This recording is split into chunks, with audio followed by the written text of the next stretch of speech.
So, good morning. Ito yung pag-config ng H-Link 926 gamit yung wireless lamang or gamit yung cellphone lamang. So, para kasi ito sa mga, yung iba walang laptop, yung iba walang LAN cable para ikabit daw sa laptop. So, gagamit tayo ng cellphone. So, first ang gagawin mo, ipa-power up mo lang yung H-Link 926 or dito. Gamit yung PoE. Kakabit mo siya dito sa 1. Then makikita mo iilaw itong tatlo, means ready na yan. Ito yung ginagamit ko ngayon sa bahay. So, pwede mong i-reset kung sakaling na-config mo na siya or gusto mo siyang i-reconfig. I-press mo lang yung, ano niya, yung block. Mga 30 seconds. Kapag ganito na yung status, i-press mo siya mga 30 seconds. Then, antayin mo. Magre-reboot din siya. Ibabalik niya lahat ng factory config. So, doon naman sa pag-config, kailangan lang natin gawin actually is connect lang sa kanyang Wi-Fi. So, pareho lang talaga doon sa IP, sa ginagamit natin sa laptop. First is static natin yung IP. Daming chat, no? Then, saka tayo kakabit. So, hanapin lang natin ito, wireless 2.4. Long press mo siya. Ito, it's a wireless 2.4G. Tsaka pa 5G yan. Connect to network mo, di ba? Ito yung isa. Connect to network. Ay, nako. Yan. So, makikita mo, maghanap siya ng password. Punta ka sa view more. Yan, IP settings. Hindi yan dapat DHCP kasi walang connected na router dito or walang connected na internet. So, hindi yan siya bibigyan ng IP. So, ang kailangan mong puntahan is DHCP settings. Gawin mo siyang static. So, pareho lang dun sa may sa may desktop. So, 198, let's say, .250, ganyan.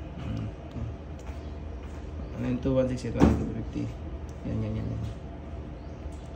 Tapos, lagay natin yung password. 1, 2, 3, 4. Ang password niya is up 86, number 6. 1, 2, 3, 4. 1, 2, 3, 4.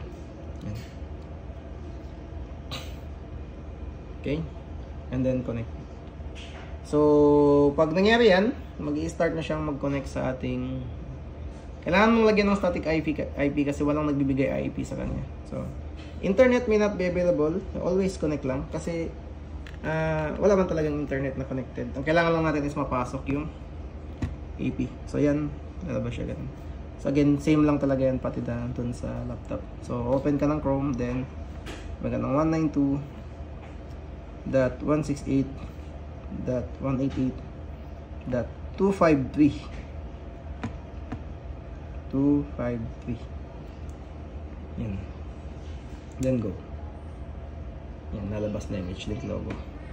So, ang password nito dito is, ito ba yung nilalagay? Ayan, dito nga.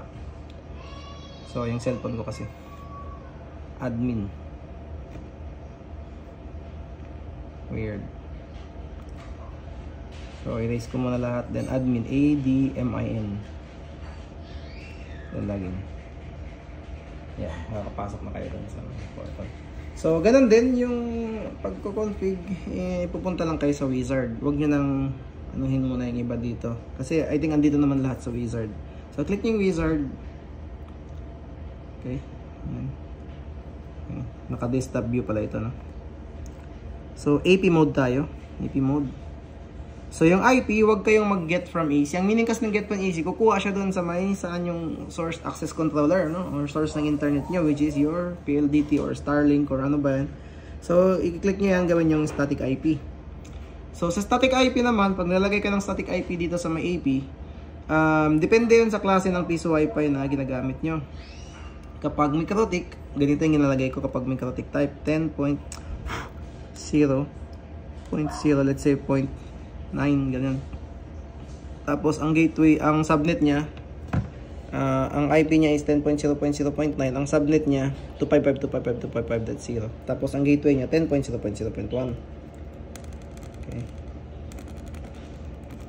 Kapag LPB naman, kasi merong gumagamit ng LPB, mga ADO.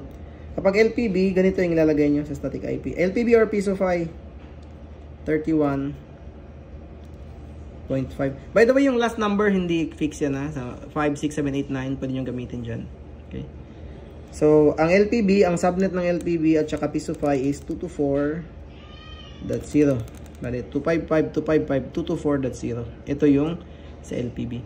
Sa ADO naman, medyo special yung ADO. Tsaka WB. WB ganito din. LPB, PSOFI, WB. Ganito ako maglagay ng static IP. Sa Ado naman, ang nilalagay nila dito is normally pinapalagay sa atin is 15.5, 6, 7, 8, 9. So pwede mong lagay yan. Actually hindi pa lang matapos na 9, may 10, 11, 12, pwede pang gamitin yan. Okay? So 10.0, 15.5. Sa Ado, ang kanyang subnet is 240. That's 0.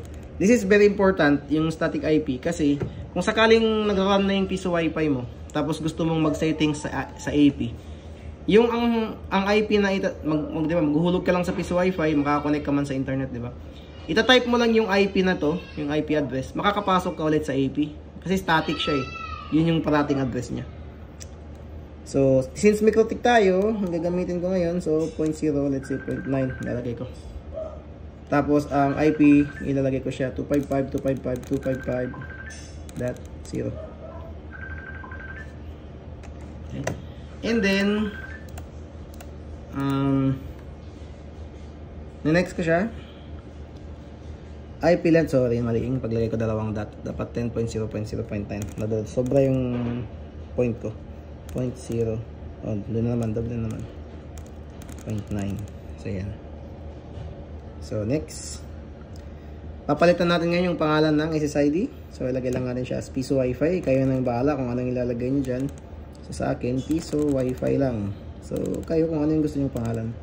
So, wireless mode, kayo nang pipili. 20 lang yung usually ginagamit ko. 20 MHz band lang kapag 2G.